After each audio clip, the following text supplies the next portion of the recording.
Sempre dona gust a un lloc en què la poesia sempre acaba guanyant, sempre troba la manera de guanyar.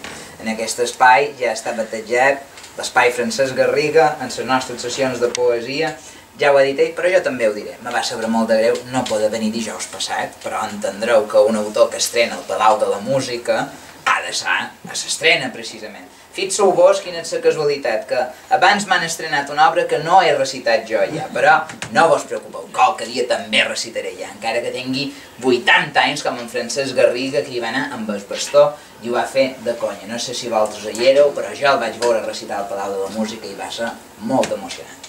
Doncs, si hem d'esperar 80 anys, seguirem treballant incansablement.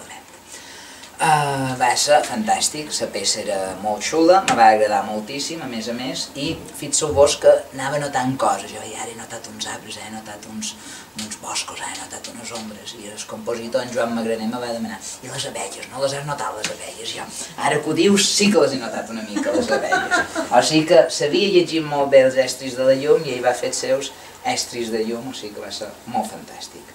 Mos hem reunit aquí avui per parlar d'aquestes tres immenses i prodigioses poetes, com són Nanna Dodes, na Maria Mercè Marçal i na Felícia Fuster. Na Maria Mercè Marçal se pot trobar a la butxaca la seva poesia completa. Se va publicar Sense pena ni glòria el desembre de 2016, dic Sense pena ni glòria perquè un esdeveniment d'aquests que és publicar i recuperar una obra poètica d'una poeta com ella, jo trobava que se li hauria de fer un poc més de propaganda, però per qüestions editorials que ja coneixem de grups com 62 i Planeta, on s'inclou la butxaca, troben que no han de fer més promoció del que fan. En canvi, sort tenim d'editorials petites que fan tot just el contrari. Una mica passa el mateix amb l'obra poètica de Felícia Fuster. A mi me sap greu que Proa, que és qui va publicar aquest llibre l'any 2010 i que mos trobem l'any 2017, i que no se pugui trobar a les llibreries, jo per trobar que vaig haver de córrer. Una mica com en Andreu Vidal, amb edicions del Solobra, que fa anys i anys que insisteix que en la Margalida Pons perquè s'hi posin, i ja veurem si hi ha la manera. Sigui com sigui, la Núria Domènech m'ha dit que l'ha trobat a una biblioteca també, per tant, les biblioteques també serveixen perquè trobem joies d'aquestes característiques. En canvi, Nanna Dodes ha estat recuperada recentment, per tant, són tres autores que d'una manera o l'altra són accessibles, encara que ho haurien de ser una mica més. I en certa manera, d'això també parlarà la sessió d'avui, de la necessitat de crear una tradició que ha estat negada, que ha estat ningunejada i que fins i tot avui en dia encara se troben certs problemes. Parla d'un article que se va publicar ahir a La Vanguardia d'en Josep Massot i, evidentment, jo vaig estar content per aquest article per una cosa, perquè un diari d'aquestes característiques com La Vanguardia faci un repàs de la poesia. Varen sortir esmentats positivament, per exemple, Antoni Clapés, en Lluís Calvo, i resulta que un poeta de nova factura que és en Eduard Subirats. Jo no el coneixia, en Eduard Subirats, en tot cas és en Cito Subirats, aquest sí que el conec, se van equivocar. Lamentablement no hi ha gaires dones esmentades i això a mi me sembla una autèntica porcada. I per xarxes és una cosa que s'ha criticat i que hi ha un moviment, per tant, si voleu mirar uns quants tuits, veureu aquestes persones que constructivament, i això jo crec que s'han de fer queixes constructives, no basta dir quina puta merda, no, quina puta merda, diguem noms de persones que no han estat esmentades, que és el que s'ha fet a les xarxes, i així s'ha pogut descobrir una sèrie de noms, com per exemple Zoraida Burgos, que ha publicat Convivències d'aigua, l'obra poètica completa a l'hebreu. Penso en Anna Gas, el darrer premi Joan Duc, penso també en Sandra Blanc, que va guanyar un premi i ha publicat a Pagès molt recentment. Penso en Maria Sevilla, que va guanyar el premi Ciutat de Manacor amb el seu darrer llibre, Kalashnikov. Dones n'hi ha moltes, lamentablement s'han de fer més visibles. Precisament, aquestes tres dones varen permetre un poc més la visibilització de la poesia escrita per dones, necessàriament. Mos pensam que en el segle XXI això està resolt? Doncs no. Per tant, què hem de fer? Com ha fet la poesia tota la vida? Insistir, seguir combatent, insistir en el combat. El link d'unió entre na Felícia Fuster i Nanna Dodes, curiosament, és na Maria Mercè Marçal, que actua de pont, és un pont intercomunicador, amb una poeta que va morir molt jove, Nanna Dodes, en unes circumstàncies molt tràgiques, molt terribles, a l'agost de 1986, tot just quan començava la seva carrera poètica, i en canvi na Felícia Fuster va viure una vida més llarga, mentre que na Maria Mercè Marçal, també pel tema de la malaltia del càncer, no va viure molts més anys, cosa que mos va fer perdre una gran autora. Simbòlicament és molt curiós, i bé, curiós, és voluntari que facem aquesta sessió amb aquestes tres dones avui, perquè me fa l'efecte que la grandesa de la poesia de totes tres arriben en diferents edats. No són les edats de l'home, són les edats de la dona. Anna Dodes, jove, Maria Mercè Marçal, dona adulta, Felícia Fuster, dona en el llindar de la bellesa, en el final de la seva existència. Per tant, són tres escalons i ens demostren que totes tres, amb els temps que varen tenir, van arribar a altes i enormes dosis d'expressivitat en la poesia catalana. Per què ho varen fer? Sobretot perquè tenien aquest desig, aquest anhel, aquesta ambició, aquesta forma d'escriure, aquesta voluntat, però també per una altra qüestió de lluita i de combat, com us explicava fins ara, com és el fet de tornar a evidenciar, a posar damunt del taulell la dona com a creadora, no només com a musa, sinó també com a instauradora de versos. Per tant, si se li pot dir així, la meva reivindicació és que la llegim, que les gaudim, però sobretot que intentem entrar en els seus versos i a veure què ens diuen. Quan abans també he dit que Anna Maria Mercè Marçal és un pont que ens ajuda a conèixer aquestes dues autores, que són la Felícia Fuster i Anna Dodes, és també per circumstàncies sociològiques. Anna Maria Mercè Marçal se va convertir en un emblema, se va convertir en una de les poetes més conegudes de la generació dels 70 i en certa manera se va convertir en la capdavantera que després, en la seva generositat, va anar descobrint altres autores, tant d'aquí com de l'estranger. Per això les seves traduccions també en Mònica Esgutova, de Nesvetayeva i de Nana Akhmatova. En aquest sentit, per tant, va ser una autora que va intentar crear una tradició catalana, europea i mundial. Curiosament, el primer llibre de Felícia Fuster, Una cançó per a ningú o 30 diàlegs inútils, venia amb un pròleg d'Anna Maria Mercè Marçal.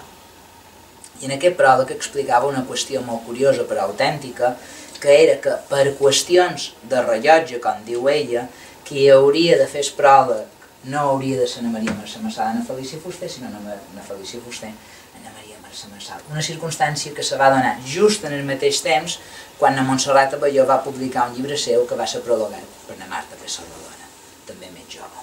Ens trobam davant d'una situació molt clara, dues poetes, com la Montserrat Abelló, com la Felícia Fuster, que varen néixer en un temps de preguerra, abans de la Guerra Civil.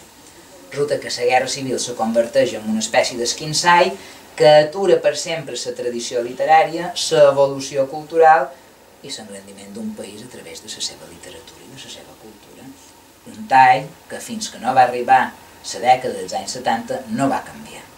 Els poetes dels anys 70, si se'ls ha de celebrar alguna cosa que se'ls ha de celebrar precisament és que ells van haver de fer una revolta cultural en 10 anys, quan Europa havia fet aquella mateixa revolta en 100.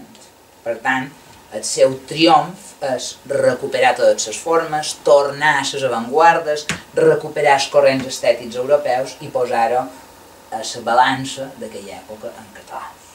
La Felícia Fuster, la Maria Mercè Marçal i Anna Dodes varen haver de fer exactament el mateix en la seva poesia, però també en la poesia dels anys que els va tocar viure i en la poesia també de totes aquelles persones que havien de venir després.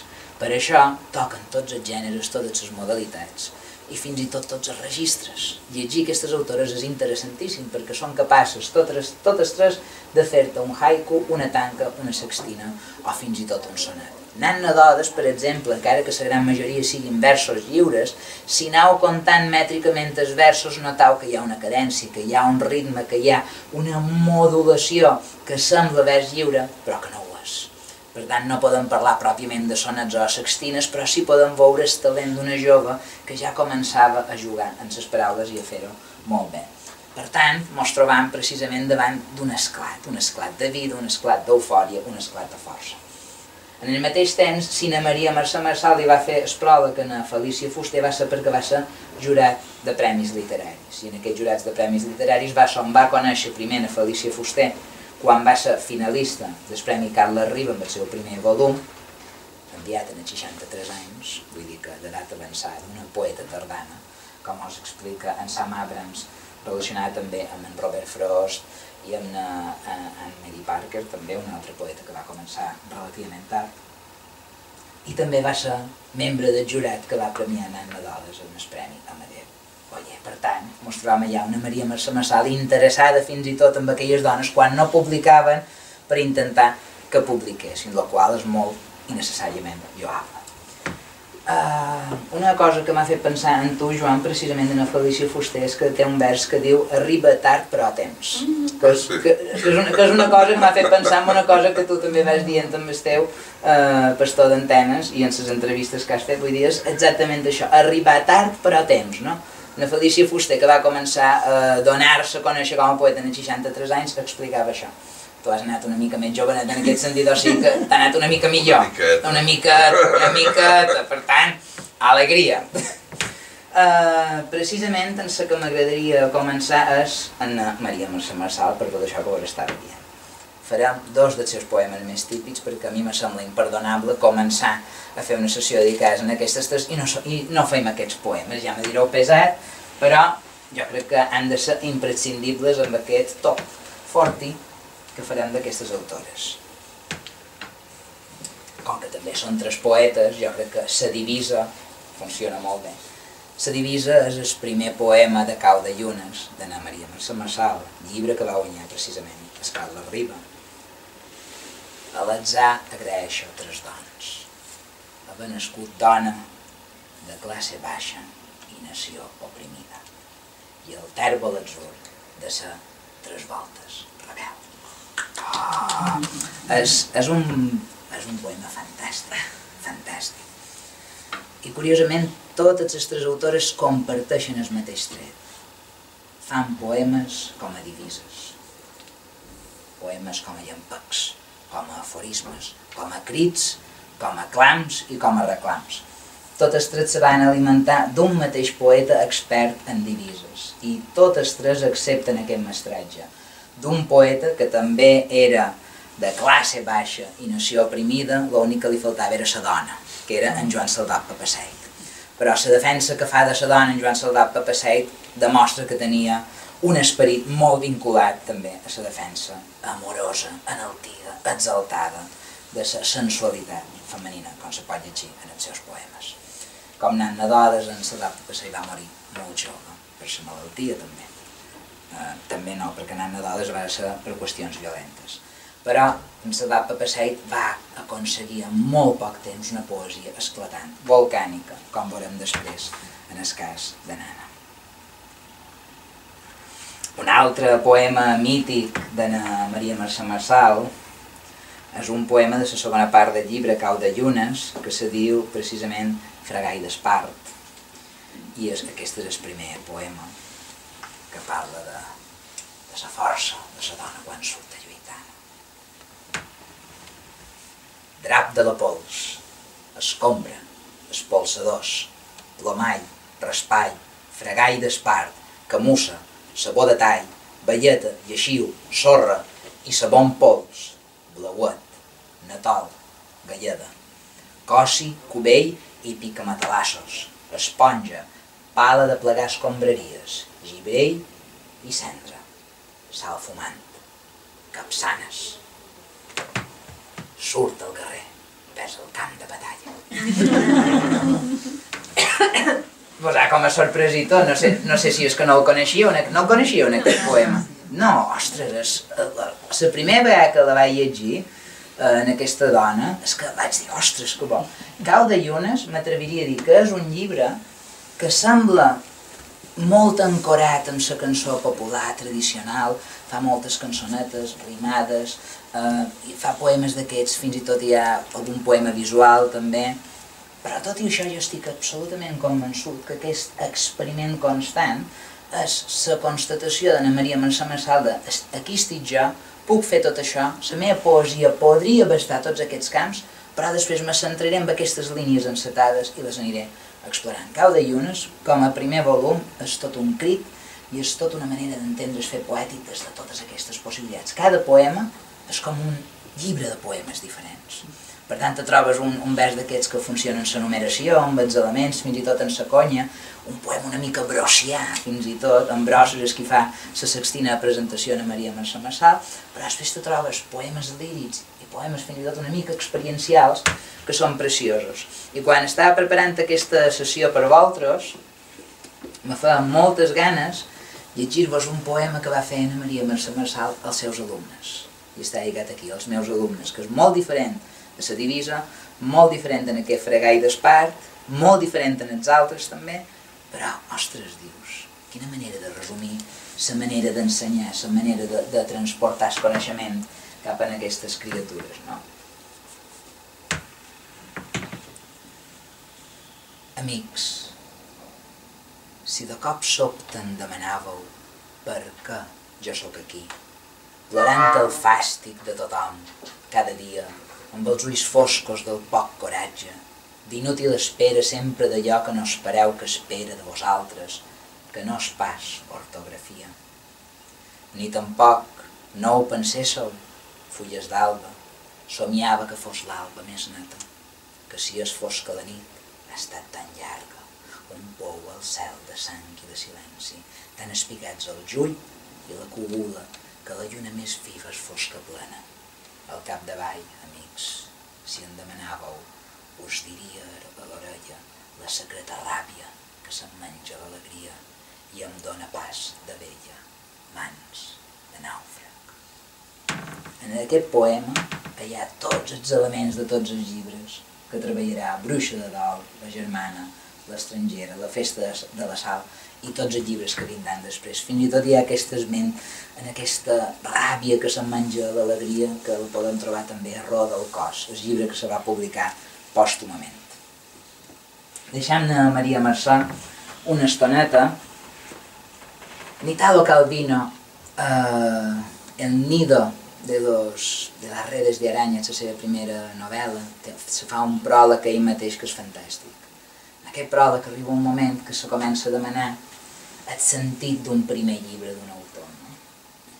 Hi ha un moment que comença a dir no hi ha cap altre més llibre, que tota la trajectòria d'aquell autor sempre és aquell primer llibre que inclou tots els altres i que al final no se n'hauria de fer cap altre de llibre, perquè el pinyol sempre està allà de dins. En el final, en Calvino és un autor que, al contrari de lo que predica, en va fer molts altres de llibres, per tant no deixa de ser curiós, però ell explica això, que mai no arriba a escapar d'aquell primer llibre. El mateix se li pot dir a Felícia Fuster precisament d'aquests cants, que ja parlen just en el principi de l'absència i d'un diàleg impossible, perquè són precisament tots aquests poemes per a ningú i 30 diàlegs inútils. O sigui que és molt bo el títol, és una cançó per a ningú i 30 diàlegs inútils. O sigui que aquests poemes són la constatació d'una impossibilitat. No és la poesia una constatació d'aquesta impossibilitat? Però ens obsessionem i seguim escrivint poemes i encara que no llegeix ningú, no sé, que se queixa la gent. És mentida, sempre hi ha qualcú que llegeix. Ara o d'aquí 200 anys. O mai, jo que puc ser. Però què hem de fer? Deixar-ho de fer? Clar que no.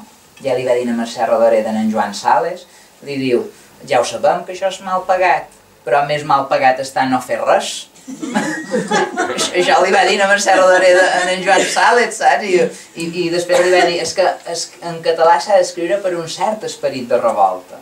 I és que té tota la raó, per tant, moltes vegades hi ha aquest esperit de revolta que se troba en Rodoreda, en Sales, però també amb aquestes tres autores, na Maria Mercè Marçal, na Felícia Fuster i na Anna Doles. També hi ha una cosa que vos convido, no la farem aquí, però vos convido perquè així teniu una excusa per anar a llibres.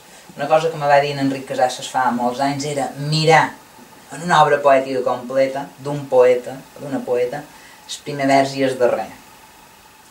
Ell ho va fer amb en Joan Vinyoli. El primer vers d'en Vinyoli deia i la natura em crida. El darrer vers escrit d'en Vinyoli, el seu darrer llibre, diu i tot el pa es torna, i tot el blat es torna pa de vida. O sigui, fins i tot rimaves, cabron.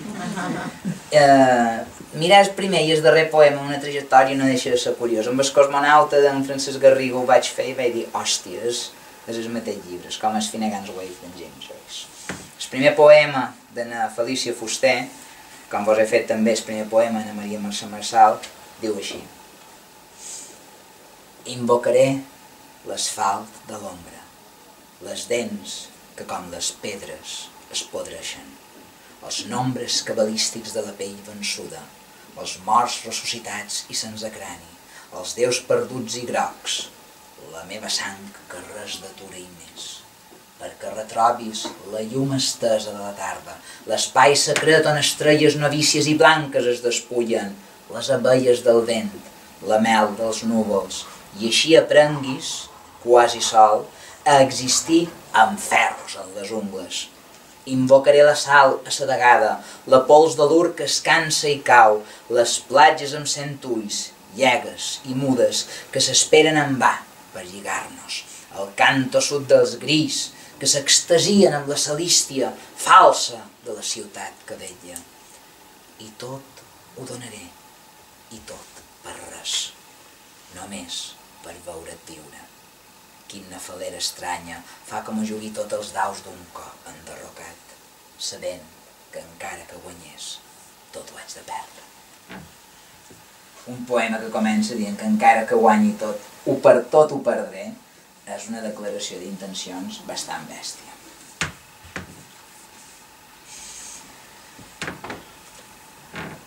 En un principi hi ha el començament. Després del començament ve una altra cosa, que és el nom. Quin nom se decideix cadascú, quin adjectiu, quin adverbi és que ens acompanyarà per dir-nos i per dir aquesta cosa. Per això un poema com aquest, que ens connectarà precisament després amb Nanna d'Odes i dir, ostres, quin viatge! Quin nom? Ara no em pregunteu quin nom em dic. Doneu-me'n un, que no em desassossegui. Em vesteixo de noms segons el temps que fa, segons el planisferi.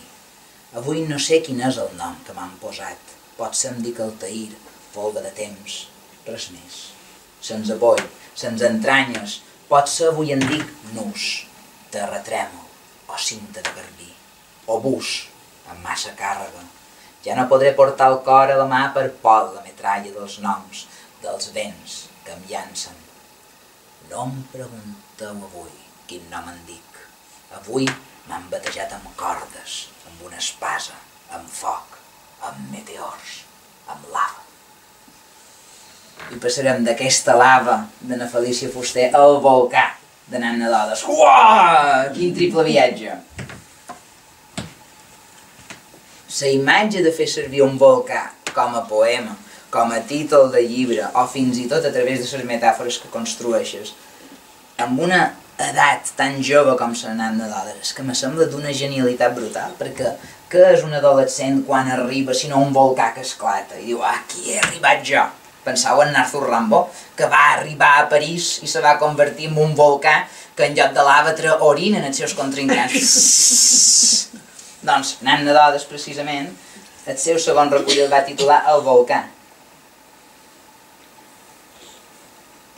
I té una força espectacular.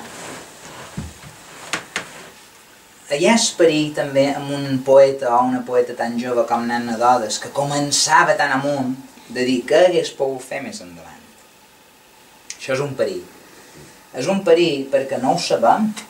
No sabem si Nanna d'Odes després d'aquest llibre n'hagués fet un altre o hagués enviat tot a cau una puta. És que no en tenim ni punyetera idea. Per tant, dir, no, hagués pogut fer, hagués pogut tal, perquè feia contes, hagués pogut escriure una novel·la... No ho sabem.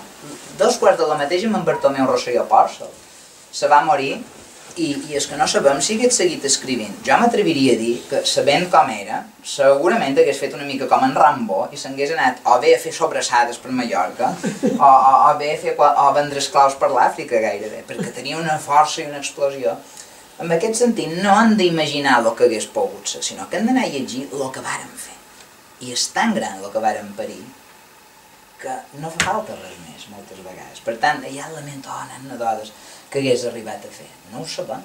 Ni ells tampoc no ho sabien. Potser haguessin estat un Bartleby i haguessin deixat d'escriure. Potser haguessin estat un furtiu i haguessin desaparegut del mapa.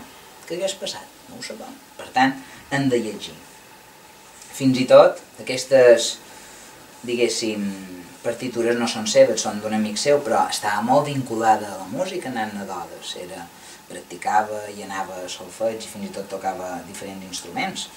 I que sabem si hagués començat a fer música? No en tenim ni punyetera idea. Però ara mateix el Volcà, llegit tots aquests anys després, té una contundència i un poder que és absolutament increïble.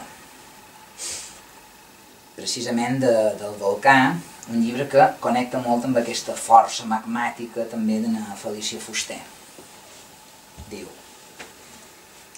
no és aigua, no, que és el foc, i el mantell argentat és de porpra. No són brises suaus, llavis vermells de dents esmolades, filera de dents dures i blanques, un sexe ardent on tot s'hi fon. Flor de cactus, flor de carn, caòtics plenilunis estivals, repic incontrolat de campanes, insectes, agulles roents. Això és, i no allò altre, una fossa madura i la terra negra. No hi ha estels en la nit. Allà, rebents, cometes. Uau, quina força! Però després, un poema que jo sempre he trobat que era com aquest nu baixant les escales, no?, d'en Duchamp. I un somriure allà al mig. Mai ningú no m'havia semblat tan vell pujant l'escala. Fixeu-vos, quin contrast, no? Però després torna aquí cap a un poema molt arquitectònic perquè mos dona la matèria d'un edifici i després mos diu quin edifici és. Hi ha una illa com un ull, erta sobre un mar impossible. Una illa com un gran forat per abocar-hi escumes, salives, erecta cap a un cel distret, com un ressò, una explosió. L'illa com un forat que refracta la llum i enlluerna. Res sinó una esponja gran, un eco, una presó, l'illa aquella o núvol. Ara, un gran cor musculós ressona per les cúpules celestes. L'illa, les vernilles d'un cel gran i vermellós com l'interior d'un home. Ens està parlant d'aquesta catedral de la persona tota l'estona i al final ens diu aquesta catedral, aquestes cúpules celestes, és un home.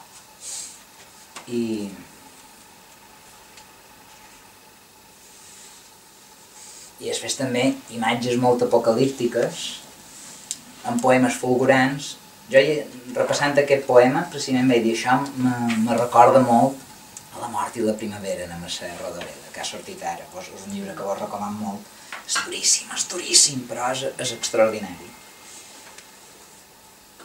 Cremen incendis, tot el poble piles fumejants i els arbres rabiosos de vermell, de groc, de grana. El foc llepa les fulles, llepa el cel, a cada cap de carrer fogueres atiades per homes gegants de negres bigotis, negra pell. Homes gegants, negres. Passam d'aquest foc, d'aquest incendi, a un altre foc.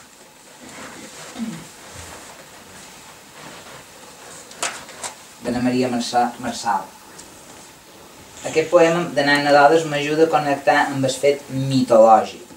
Què és una mitologia? Una mitologia és l'intent d'explicació a través d'una faula, a través d'una narració, dels nostres orígens, d'on venim, qui som, què feim aquí, què ha passat abans de nosaltres, per què són les coses com estan. Això és una mitologia, és un intent d'intentar entendre lo incomprensible i fer-ho com si fos un conte.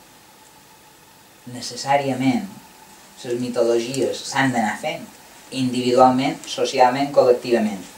Quina és una mitologia purament per a dones? Quina és aquella mitologia que ens ajuda a explicar un poquet què és una dona, què és el col·lectiu de la dona, què és la veu d'una dona, no?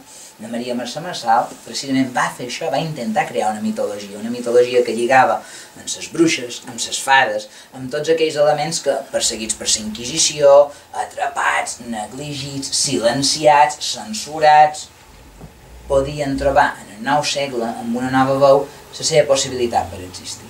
Per això, la Maria Mercè Marçal agafa molt precisament totes aquestes mitologies mig folclòriques, mig divines, mig humanes, com fa Nan Doles amb les seves imatges espectaculars, per tal de crear un món propi. Bruixa de Dol és precisament aquesta identificació amb ella mateixa, convertida en bruixa, trobant-se amb altres bruixes per fer un aquelarre. És així de clar. Bruixa de Dol és un llibre per instruccions per un aquelarre, s'hagués pogut dir.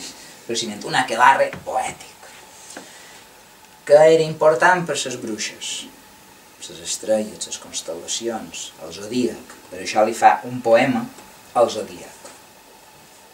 I és un sonet perfecte. Lligo els records i tanco la maleta, que engoleixi aquest llast l'avenc marí, que els peixos cusin la boca d'un destí amarinat en aigües de desfeta. Fem joc de nou a l'estranya ruleta i llancem daus inèdits al camí. Lladres gasius, amb el foc per botí, cremem el darrer full de la llibreta. Cal que encertem amb l'ai de la sageta l'arbre i el cor, la fulla i el verí, i ens fem penyora d'amor a la bestreta. I conjur del malastre a l'endeví apuntem cels amb pinzell de poeta, on fan la trena el cranc i l'escorpí. Aquest primer vers d'aquest poema ens ajuda a entendre de què va la història. La Maria Mercè Marçal diu: lligo els records i tanco la maleta. Què ens està dient? O sigui, tot el que ens ve donat per herència, tot el que ens diuen que ha de ser la vida i la societat, ho lligo ben lligat, ho foto dins una maleta, que engoleixi aquest llast l'avenc marí. Què vol dir això? Que engoleixi aquest llast l'avenc marí. Està dient que agafa la maleta i la tira al mar. O sigui, que l'avenc marí engoleixi aquest llast, això que en sobra, això que té tot el seu pes i que m'intenta arrossegar. Ho he lligat, ho he fotut dins una maleta i ho he tirat al mar. Curiosament, en Blai Bonet explicava que la llibertat era poder ficar totes les teves coses dins una maleta i tirar-la quan volguessis al mar. Perquè això és la llibertat. Per tant, en Blai Bonet i la Maria Mercè Marçal ens ven a dir el mateix, que hem de cercar la llibertat. I com hem de cercar aquesta llibertat? Fugint del llast del nostre passat, de tot el que ens han volgut inculcar, de lo que ens diuen que és correcte, de lo que està bé, de lo que està malament. I a partir d'aquí, aquesta primera estrofa del sonet ens explica abandonar el passat, la segona estrofa del sonet ens diu fem joc de nou a l'estranya ruleta i llancem daus inèdits al camí. Daus no inventats, agafem-los i llancem-los cap al camí, cap endavant. Quan comences a mirar un poema i veus el que te diu realment, al·lucines gambes. Jo aquí repassant i revisant la Maria Mercè Marçal, al·lucinava gambes, dic, ostres, quina brutalitat, que ben fet que està, no? I aquest me recorden en Joyce. Llavors jo, joder, quin animal, no? És una tonteria, però és real. Quina és la darrera paraula de l'Ulisses d'en Joyce? Això s'ha de saber, per favor, això ho sap tothom. La penúltima encara, però... No. Doncs mira, va, la darrera paraula de l'Ulisses d'en Joyce, ja vos ho dic jo, és sí. És sí. En Xavier Vidal fa sí. Ja que escolta, sí. La darrera paraula de l'Ulisses d'en Joyce és sí. I és el monòleg de Molly Bloom. M'ho està dient en Joyce que és molt complicat, sí. A veure, en Joyce se devia passar tan bé escrivint l'Ulisses. Jo ja vos ho vaig dir, el passat dia 16 de juny, vos ho vaig de veres, teniu temps, aquest Nadal, començau a llegir l'Ulisses d'en Joyce, dia 16 de juny arribareu a temps. És un llibre molt divertit. Si voleu entrar en el joc, vos farà riure molt. És molt salvatge, és molt animal. A vegades no vol que l'entengui ningú. Sí. Però és un llibre meravellós que parla sobretot d'una cosa, de la vida, i que la vida és absolutament imparable. I per això acaba dient sí. Fins i tot vos diré que en Finnegan's Wake fa una cosa molt més complicada, i aquesta cosa és que la primera frase del Finnegan's Wake és la continuació de la darrera frase del Finnegan's Wake. Què significa? Que és un llibre circular, que quan acaba torna a començar. Això és el Finnegan's Wake, és un llibre que si te l'anessis llegint i no poguessis aturar de llegir un llibre fins al final, l'hauries d'estar llegint amb un cercle infinit, perquè la darrera frase és la primera del llibre. O sigui que, filigrana. Tot això no que bé, na Maria Mercè Marçal fa exactament el mateix. Aboca i defensa la vida. Que tot és molt dur, que tot és terrible, que hem de lluitar en efecte, però que hem de seguir cap endavant. I amb aquesta mitologia pròpia que vos explicava ara, perquè clar, la Maria Mercè Marçal, a més de ser poeta, a més de ser una dona d'esquerres, lluitadora, com han pogut veure amb els seus llibres, ja des de la seva primera divisa, també va lluitar per una cosa que en el seu moment era tabú, que era el lesbianisme. Clar, ella en un moment molt donat, en una societat heteropatriarcal, masclista i sobretot molt xunga, perquè avui en dia encara estem en una situació bastant similar, i ella va ser una capdavantera per parlar de l'amor entre dones, de l'amor entre iguals, i en els seus llibres reflecteix això. Se pot fer una lectura feminista, una lectura lesbiana, una lectura política dels seus llibres, i no mos hem d'amagar. Per això el primer vers d'aquest poema, també dintre Bruixa de Dalt, diu: avui, sabeu, les fades i les bruixes s'estimen. Avui, sabeu, les fades i les bruixes s'estimen. Han canviat entre elles escombres i varetes, i amb cucurull de nit i tarot de poetes endevinen l'enllà on les ombres s'animen. Els que han begut de l'aigua de la font dels lilars i han parlat amb la terra peixat arran d'orella. Han ofert al no-res foc de cera d'abella i han aviat libèl·les per desxifrar-ne el traç. Davallen a la plaça en revés a processó, com la serp cargolada entorn de la pomera, i enceten una dansa de punta i de taló. Jo, que aguaita de lluny la roda fatillera, esbalaïda veig que venen cap a mi, i em criden perquè hi entri. Ui, presa, els dic que sí. Clar, dic que sí cap a l'aventura, precisament, pròpiament. Un altre tret que comparteixen els tres poetes que avui mirem, i curiosament, és que no els hi va bastar la poesia. Que vosaltres que ho diu, que vol dir que no hi va bastar la poesia? Que varen explorar altres llenguatges creatius. En el cas d'una Felícia Fuster, va ser una pintora molt sorprenent, única i diferenciada. I, a més, amb unes tècniques que, si podeu anar a visitar la Fundació Felícia Fuster, que està a Barcelona, podreu veure algunes exposicions seves que són al·lucinants. Nanna Dodes, ja ho hem vist, també tenia la capacitat de l'expressió de la música, i na Maria Mercè Marçal, a més de ser poeta, també va tenir una gran activitat política, si això se pot considerar un altre llenguatge artístic, també va escriure narrativa, va fer assajos, i va tenir una vessant, diguéssim, molt a favor de la dona explorant tots els llenguatges possibles de la creativitat. O sigui que va ser una abanderada en tots els aspectes. Per què? Per el mateix que explicàvem abans, per la necessitat d'intentar trobar nous camins d'expressió. Totes aquestes vessants que cadascuna explorava en diferents terrenys se nota molt també amb la seva poesia. En Felícia Fuster, per exemple, són uns poemes molt plàstics, que recorden composicions pictòriques, fins i tot cinematogràfiques. Un dels llibres seus que més m'han agradat, i que per això vos volia portar, és un llibre que se diu Versió original. Versió original com si fos una pel·lícula, no? Versió original com si fos, diguéssim, la traducció literal del pensament d'imatges en versos directes, no? És un llibre molt curiós, que té molta força i que funciona molt visualment, gairebé com un film 3.000 metres de na Víctor Català ho fa en prosa, doncs la mateix fa en poesia na Felícia Fuster en versió original. Primer poema del llibre diu: no, hem passat del sí en el no, no, no em ve ni d'amic ni d'amat.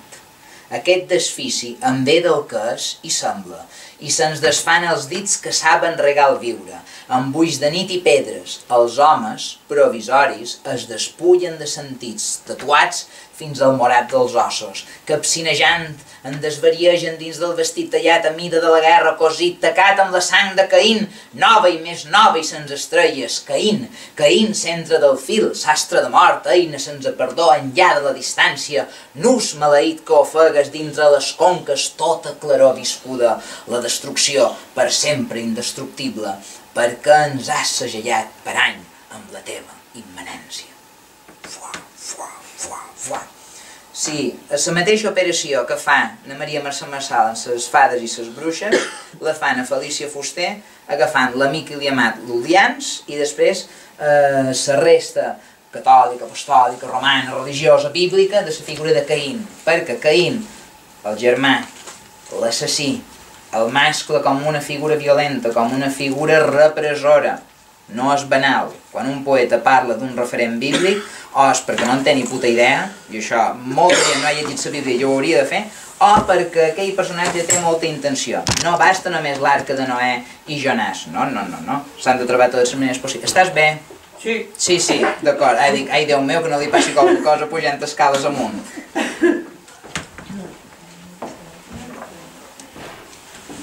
I després...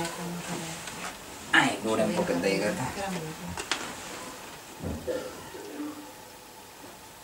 Aquí menja el nen. Amb carboni 14.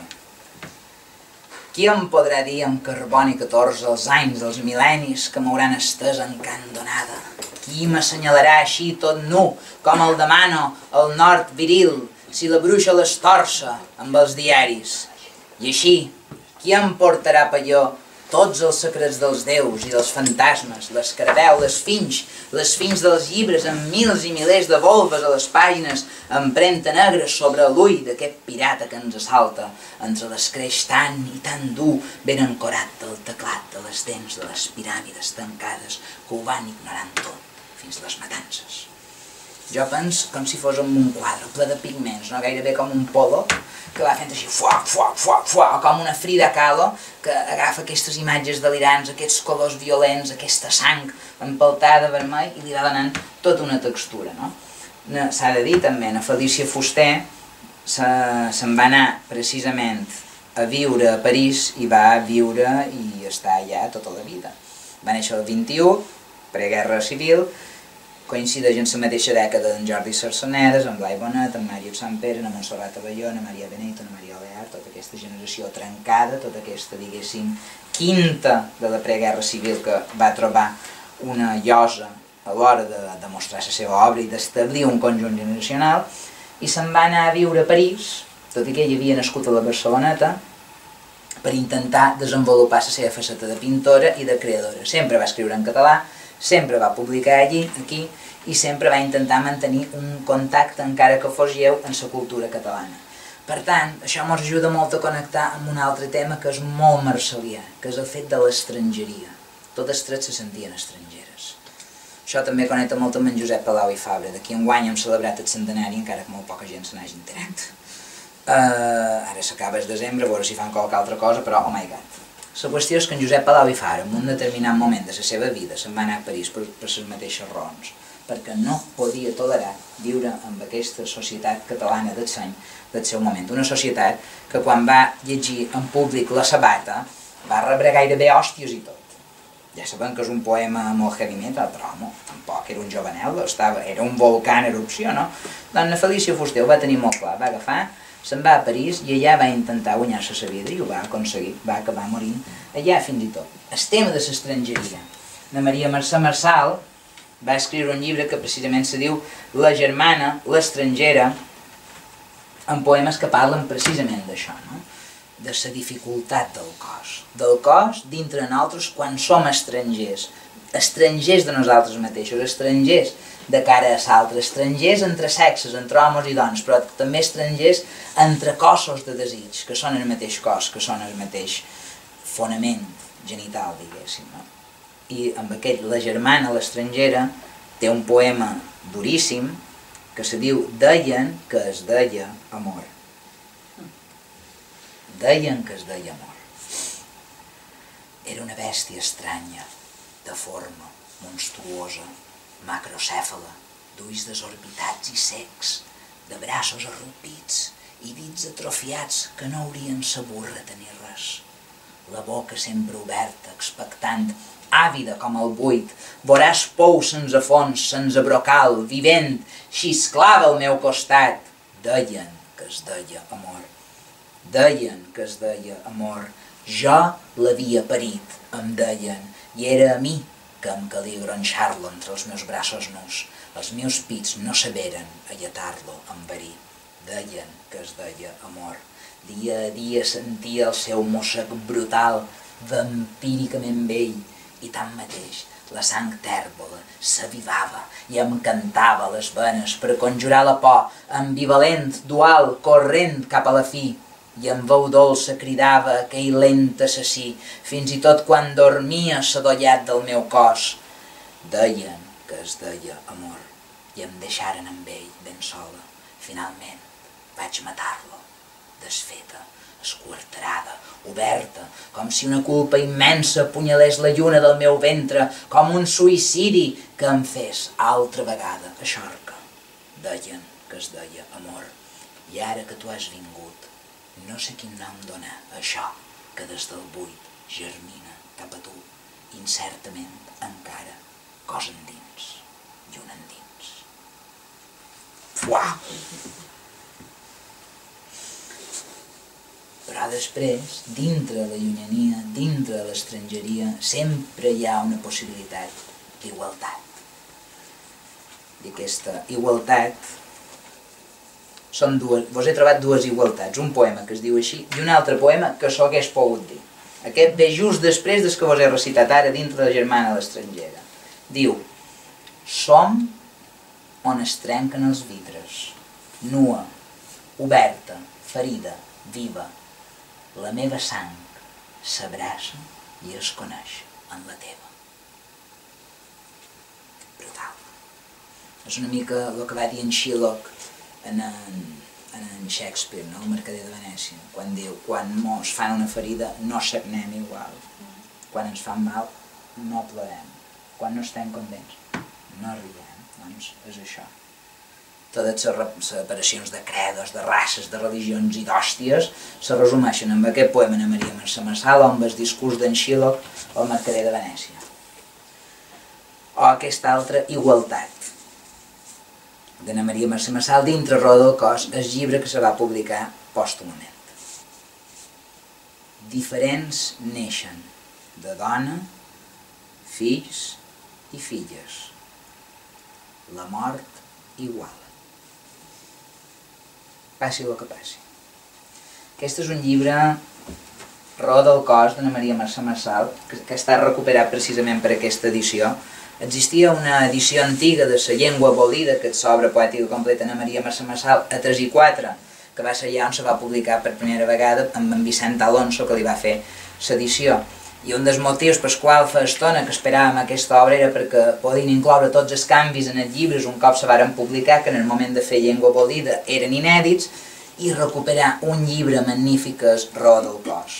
Roda del Cos és gairebé un dietari poètic de la seva malaltia, que va ser el càncer, del seu procés d'acostar-se precisament cap a la mort, ser-ne conscient i començar a acceptar el que ella va anomenar el senyal de la pèrdua.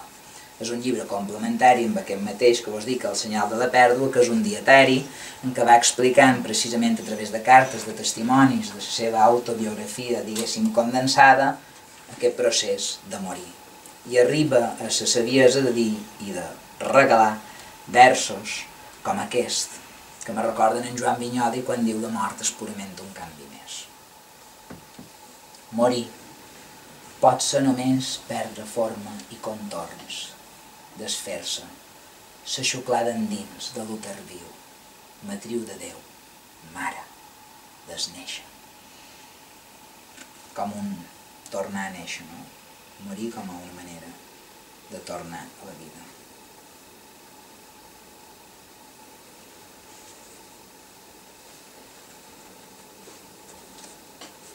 Però clar, dintre d'aquesta mort, la paraula viva, la paraula viva, quan diu, cos meu, què em dius? Com un crucificat, parles per boca de ferida, que no vol pallar fins a cloure's en la mudesa, inarticulada paraula viva. Fins i tot en la mort hi ha aquest desig de vida. I precisament, nen d'Odes, si la tenim i la celebrem i la podem llegir, és que per molt que tingués una mort terrible i prematura, va ser un esclat i va viure el temps que va viure i va produir poemes com aquest. Soc com el tro, gemegós que breola en la vall, foll de terror, jo soc la vall, com el rampí sec entre pedres que ensopega amb el terròs, soc la foradada vertiginosa que escup aigua en un salt magnífic, jo soc el salt, no soc res més, una Carolina molla que aguanta la pluja, tristament. L'incendi s'apropa, cendres, cortines de fum, bafarades d'escalfor, l'incendi s'apropa i els merlets buits, les torrasses soles, l'incendi, la por, cavalls que s'escapen. Immòbils des de temps immemorials, crepuscles encesos, vena oberta, vísceres, cavernes, el vermell que tot ho rega, silencis, dos sols surant per calitges, talment dos cors. El fred, el tiplà de gel, la seda taronja suaument tonejada, el bleix tenebrós de la mà gegantina, fumaroles negres cap al bronze del cel, parla d'amor, encara, i un saxo es manté, esgarrapant contra la nit. Res com el foc, com la brasa i la mà que l'agafa i es crema i el dolor, i no pas l'agònica successió de flames i dies incombustibles, i un aire inflamat a dins, la perversa impotència d'un fat que no és sinó espera. Aquesta és l'hora quieta de les aus, l'hora dels arbres, i aquests els plans paisatges somnolents de l'astre errant i solitari. Els aqüeductes estan quiets i quietes són les aigües, aquestes, les piscines, i ningú per a banyar-se. Refil inquiet un clarinet, immers al negre abisme dels ocells i l'hora. Veure temps? Ah! Me'n queda un minut encara, i és el darrer poema que vos faré.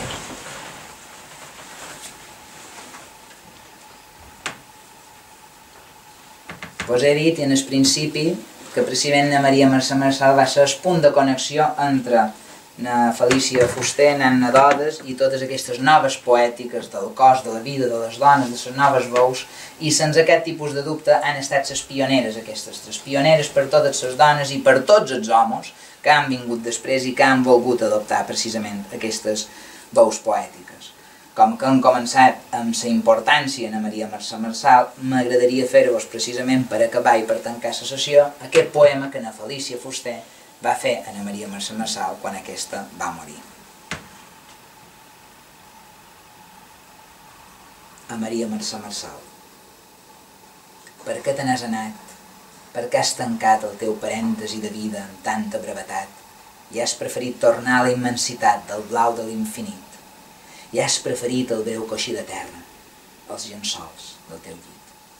Per què te n'has anat, deixant-me dins del cor aquest forat, que res no pot sorgir, amiga, la germana, per sempre el meu demà, no es podrà dir res d'altre que l'ahir. Moltíssimes gràcies. Visca!